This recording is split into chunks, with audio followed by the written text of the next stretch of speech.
Hey guys, this is Zylock with Media Hindsight.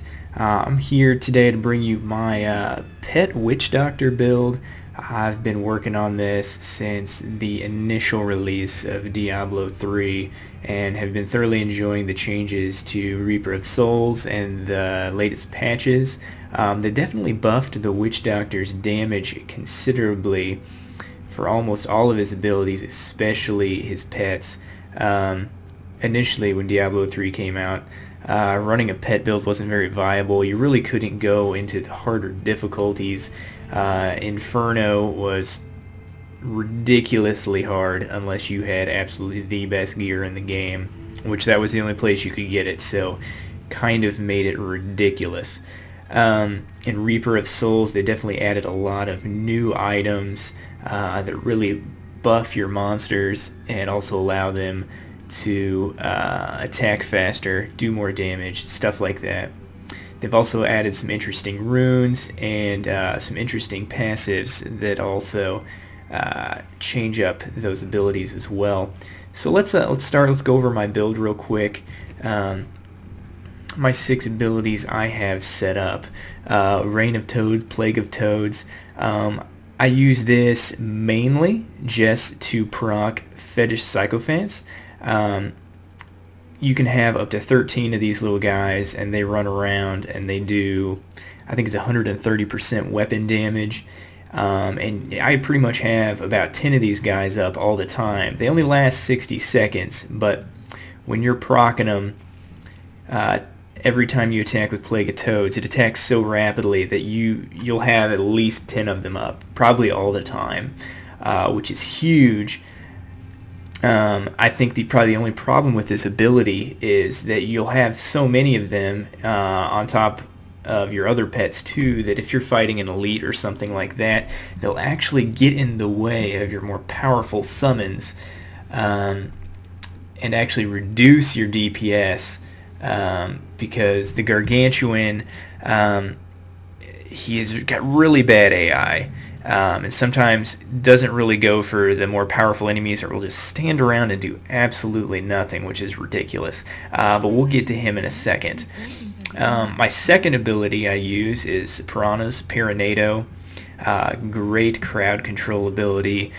It'll suck the enemies up for 4 seconds, kind of leaving them unable to attack or move. 200% weapon damage. It's okay. It's nothing fancy. It's not really why we use it. We're really using it for the 15% increased damage and to group all the enemies together, which has great synergy with our Gargantuan because he can hit several enemies at one time. Another thing to keep in mind about this spell is that oftentimes that 16-second cooldown is a bit misleading. We're going to be running Grave Injustice to support a lot of our abilities, and you'll have this ability available every battle, because with Grave Injustice, every enemy you kill within a 20-yard radius decreases each one of your cooldowns by a second. And since you're going to be running through enemies so quickly, you're going to have Paranado up very, very often, and that's what you want. Our third ability is going to be Big Bag Voodoo Slam Dance. This is going to be the ability that we are going to use against elites, because the cooldown is massive. At 2 minutes, you're not going to be able to use it as often as your other abilities, but that's okay. What it lacks in constant functionality, it completely makes up for in the ability to just tear through elites and bosses. What it does, increases the movement speed and attack speed of all of your pets, everyone that is in your party, and also increases their damage by 30%. It also upgrades your damage, which is a plus, but not the main focus for this build. You're really wanting to boost your pets. And for this, it just kind of like lays down a circle, an area of effect. I'll kind of show you what I mean here. Our Big Bad Voodoo, this big red circle right here, as long as you're inside of it, all of your pets, you and your teammates and followers get a huge boost in their damage. Usually my DPS is about 1.15 million. Right now it's 1.684, which is huge. See, there it goes, right down there. A great ability, great ability. And keep in mind, Grave Injustice will be keeping this cooldown lower than normal. You won't be waiting 2 minutes. You'll probably be spamming this about every minute or so, but you really want to save it for those elite packs. Okay, next ability, Mass Confusion with Paranoia. This ability is great. I really like the fact that you can confuse and have some of your enemies fight for you. It's great for AoE crowd control. But really the main benefit is that extra 20% additional damage for 12 seconds. And you'll be proccing this probably every 2 battles, and this is huge. Sometimes I save this for elites, sometimes I just leave it for just a really big mob that I want to clear really fast. But this is an absolutely great ability, and when you use this and Big Bad Voodoo, you stack them on a boss, that is an extra 50% damage that all of your monsters are going to be doing, and that's ridiculous. Great combo there. Fifth ability, Gargantuan Wrathful Protector. This is a summon that you're going to be having up a lot of the time. That cooldown 60 seconds, like I said, Grave Injustice is going to bring that down considerably. But the Gargantuan will run around, and he will be dealing 575% weapon or fire damage. Fire damage. And the great thing about this is he will be critting for 40 million. Was what I've been looking at, and normally probably hitting for about 10 million. And the great synergy here is using Paranado, getting all the enemies clumped together, and the Gargantuan has an innate cleave ability where he can hit all of them at once and just do massive damage. He's probably going to be our second main damage dealer. You'd probably be summoning him every, I don't know, 20-30 seconds. So yeah, he's great. And then we're going to move on to our last ability, Summon Zombie Dogs, Burning Dogs. I love the AoE on the fire damage. It's great for just general mobbing. We don't have a whole lot of AoE damage going on in this build. The only other one we really have is the Fetish Sycophants, but they're kind of they're not really, I don't know. I don't want to say trustworthy, but they kind of just go wherever they want to, and you can't really control them. So, Summon Zombie Dog, he's got pretty decent AI, and he also runs around pretty quickly, so he's hitting lots of enemies. But the golden secret about this ability is one of the items that we'll go over a little bit later. It's called the Tall Man's Finger. And what it does is it combines all of your dogs into one big gargantuan dog. And this dog will be critting for, right now I'm seeing anywhere between 50 and 60 million with Big Bad Voodoo up. And he's going to be really our main damage dealer because he's going to be up constantly, just wrecking everything. So that's an absolutely wonderful ability. And let's go over some of our passives. We have Midnight Feast here. Gives us an extra zombie dog, which is nice because it bumps up our gargantuan dog's damage by about 20%. And then we also have the fact that it upgrades our zombie dog damage and gargantuan damage by 50%, which is huge because your Wrathful Protector is doing 575, so we're bumping that up almost 300%, which is crazy. And Zombie Dog's very similar damage increase. Then we also have Pierce the Veil. It's going to be increasing all of our damage by 20%, but increasing our mana cost by 30%. Great thing about this build, we only have one mana spender, and that's Paranado. And you really can't use it often enough to run out of mana. So just look at this as just a flat 20% damage boost with no negative side effects. Yeah, it's a fantastic ability. I would say that most builds should be running this. I mean, we also have Grave Injustice. I went over that. It's going to keep our cooldowns low so we can just activate them whenever we need to. They gain 1% of your maximum life and mana after every kill. It's a nice little bonus. I don't think you'll probably really notice it because you don't need the mana and the life. You're going to be pretty much trying to run around as much as possible. You don't want to be tanking for your pets. That's their job. And then we also have Fetish Sycophants, like I said. They're going to be your little meat shields, but they're also going to be doing respectable damage, anywhere between 1 and 10 million. 10 million is going to be about their crit damage with the gear that I'm running. Yeah, so let's move on to the gear. I do have some pretty decent gear going. I do have 1.158 thousand damage, toughness 7.7. That could be a little bit better, but I like to run T4 at the moment because that's really efficient, and this toughness is pretty solid for that. Healing 10,000, not so bad. The goal is not to get hit, so you really don't want to concentrate on healing too much. So let's start off with our helmet. Really, the Mask of Jerem, your only option with a pet build. It's fantastic. Increases your pet's damage by, I think it's anywhere between 75% and 100%. I got a 90%, not too bad. The rolls on this are pretty good. High int, perfect resistance, and the critical hit chance increase. It's nice to have. You definitely want to have a reduced cooldown gem, which is the diamond. You want to get the royal version, 12.5% decrease in your cooldowns. This would be great. Our shoulders, we're going to be running ogled.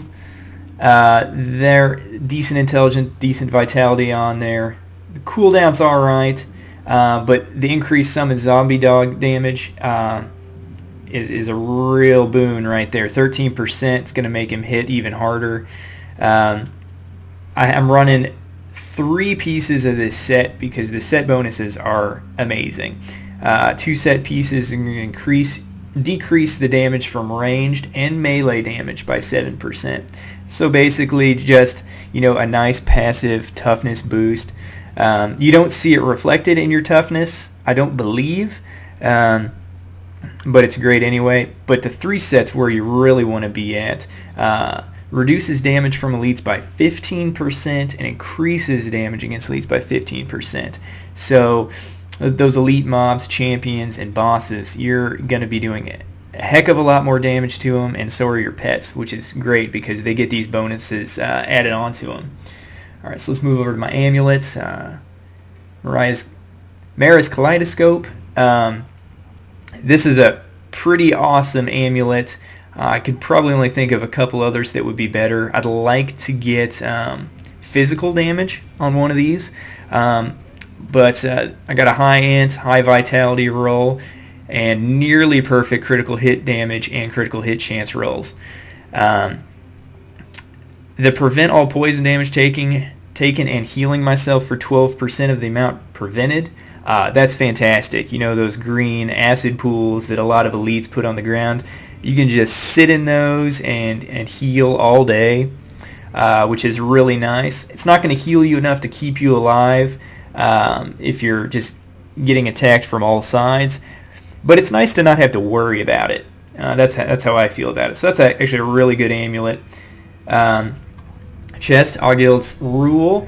Intelligence roll's pretty poor on here, but the vitality's alright, and that extra zombie dog damage is really nice. Your chest piece, you definitely want to make sure you have 3 sockets and put a bunch of perfect gems in there, perfect topazes. Get a really high intelligence increase. Definitely going to help your DPS. Then we're going to move over to our bracers, the Ogild Search. That physical skill increased is going to help out our pets, mainly our Fetish Sycophants and our zombie dogs. This is not going to help your Wrathful Protector because your Gargantuan, he's a fire-based skill, so he's not going to get increased by that, but that's okay. He does enough damage on his own that it's not that big of a deal. You want to make sure you get critical hit chance on your bracers. and those are really the two main. Those are the four main stats you really want on your bracers. And then let's move over to our gloves. We got Jade Harvester gloves here. I'm not using these particularly for anything besides the fact that they're the best gloves I have. Decent intelligent roll, attack speed, critical hit damage and chance. They're really all offense, no defense here. I'm really looking to get the Tasker and Theo gloves. They haven't dropped for me in all the time that I've played, but they give I believe it's between a 40 and a 50% attack speed increase to your pets, which is huge. Once I get those, I should be rolling in T5 and T6 pretty well, but still on the lookout for those. In the meantime, these gloves are very nice. These are the kind of stats that you want to look for. One of my rings, the Tall Man's Finger. This is the one that I said that combines all your dogs into one gargantuan dog, which is fantastic. It's not the most common item in the game, but if you find one, definitely keep it. It's definitely going to help your damage output immensely. Rolls on it, not that great. I definitely like higher crit damage, and I'd like crit chance. Rings and amulets are really expensive to transmog, but you know we're gonna get that eventually changed to hopefully crit chance. Attack speed, it's kind of nice to proc the Fetish Sycophants more often, but until then, it's a great ring. All right, let's move over. We got Stone of Jordan. Physical skills increased by 18%. Fantastic. Intelligence, decent roll. Critical hit chance increased by 5%. Grand scheme of things, I'd probably rather that be critical hit damage, but I can live with the hit chance for now. And then the increased damage against elites, 25%. That is huge. I think it can go all the way up to 30, but that extra 25% against elites, plus the 15% that we get from the Ogles, that's huge. That you're going to be tearing through bosses and elites with that combination. I definitely don't think that there's a better ring to use. I know a lot of people use the Ring of Royal Grandeur to, allow them to use different set combinations with less pieces, but I just think that the Stone of Jordan, just the damage increase that it gives you is just too insane to pass up on if you can find one. All right, now let's move on to my belt. Not so great. It's a fleeting strap. I believe you can actually make one of these at the blacksmith. I like it for the attack speed increase. I'd really like to have a Witching Hour or a Harrington's Waist Guard here. The Witching Hour, I think it's the only belt that allows you to get critical hit chance, or not critical hit chance, I'm sorry, critical hit chance and critical hit damage on a belt, which is really nice to have that extra damage buff. But I really think I want a Harrington Waist Guard because the extra, I think it's potentially 134% weapon damage you can get when you use an interactable on the battlefield for 10 seconds. So it's literally doubles your damage for 10 seconds, which is crazy. I can't even imagine it. I'd love to find one and play with it. And if I found one of those, I'd definitely be running the Pants of Mr. Yawn, but until I find that belt, I'm going to be running Blackthorns because those have some nice bonuses on them too, but we'll get to that here. The Intelligence and Vitality and Life on here, not the best rolls, and I would prefer no life on there, but I had to roll the 2 extra sockets for the extra gems to put in there, which are a nice bonus to damage.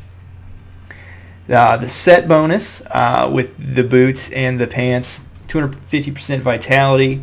That's a nice toughness increase, but the increased damage against elites by 10%. You add that up with the Ogilds, increase, and the Stone of Jordan, you're looking at around 50% increase against elites, which is crazy, and it's a great combination to have. My boots, Blackthorns, these aren't too bad. Intelligence, vitality, armor, movement speed, not a bad combination. I'm definitely looking for a different pair. Don't know what I'm going to go with yet, but for now they're alright. My weapon, I'm using a Doombringer. I like the fact that it increases physical skills by 18%. I think it's the only weapon in the game that does that. Definitely want to socket it with a perfect emerald for that extra 130% critical hit damage. Other weapons that you might want to use here would be a Renho Flare, and then you could switch out your Raining Toads for Adling Toads for some crowd control, or of course a Star Metal Kukri, but those are so rare that chances of me finding one or anybody else having one's pretty slim, but it definitely adds a nice combo with Big Bad Voodoo, cutting the cooldown rate immensely, and then also running fetishes, maybe substituting some Zuni suit in here as well. But until I find that item, that's not going to happen. And then for my offhand, I got a Eucapian Serpent. 28% of the damage you take is redirected to your zombie dogs. That is amazing for survivability. The dog has so much health, it almost never dies. I think I've seen it die once in T5. So infrequent that is just a flat 28% damage reduction, which is insane. The other stats on aren't too bad either. The int vitality, critical hit chance, and damage, not too bad. And then the socketed as well for a little bit of extra damage. It's not too bad. And then that's my gear. And then let's run through some play here. I'll show you kind of what it's all about. We're gonna run Act 1. Let's see here. Halls of Agony is always fun.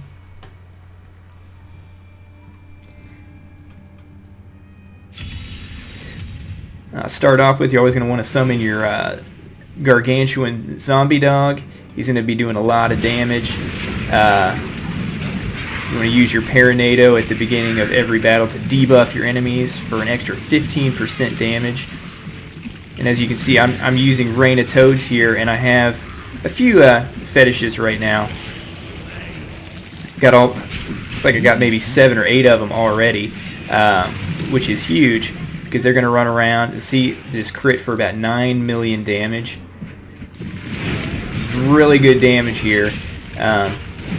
Remember, we are running T4 right now, so this damage is very respectable. You could definitely run T5. It's a little bit slower, less efficient, and I definitely like my toughness up a little bit higher, but I can definitely live with this for right now until I get my Tasker and Theos and a new belt.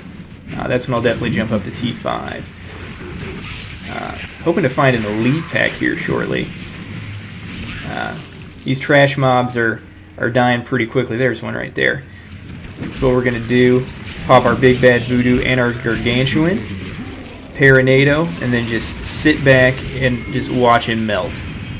Already dead. That took 2-3 seconds. Really good damage, really efficient. You really want this build to be great against bosses, and a pet build is pretty much perfect for that. You know, they shred them in usually less than 10 seconds, it seems like. But other than that, I don't think I have a whole lot more to say about this build, besides, actually, we just got a Paragon level, so let's go over that real quick. Under your core stats, movement speed, I got an extra 13% because I only have 12% on my gear. That's nice, just to get around more efficiently. I definitely suggest maxing that out at 25% if you need to, then the rest into int for damage. offense. Attack speed's nice for proccing your fetish sycophants, but I feel like I proc them enough that the attack speed just isn't necessary. And what I really want to do is get this extra critical hit damage and critical hit chance. That's really going to help your pets do a lot more damage. Cooldown reduction, it's kind of nice, the 10% that you can get maxed out. But I feel like losing out on this extra damage. This is actually pretty reasonable damage increase right here. Losing out on that, just being able to summon your monsters maybe a couple seconds earlier, not really worth it, in my opinion. Defense, I like resist all. I know a lot of people don't like to use that on int-based characters because they have pretty good innate resist alls to begin with. But I got a decent amount of armor on my gear, so I thought that bumping my resist all would just give me more bang for my buck. And then extra life isn't too bad. I'm rocking 523,000 right now, which isn't too bad. And the life regeneration, I don't think that it's powerful enough to use at this time. I think if they bumped it up a little bit more, I'd actually be more inclined to use it. Utility, these stats are kind of poor. Life on hit's okay, 4,000 per hit. Your toads are going to be hitting pretty often, so your health will definitely fill up pretty quickly if it's low. But I definitely think this needs to be at least, I don't know, maybe multiplied by 1.5 or maybe two times as much healing for it to really be a decent factor. But really these stats aren't so good, so it's really the only one that I'm willing to max out first. Area damage, not too bad. It's okay for a little bit of extra AoE damage. But like I said, your pets are going to be doing most of the damage, and they can't proc this. So really the only thing you're going to be doing is using Rain of Toads, and you'll be proccing this occasionally. So it's not huge, but it's extra damage.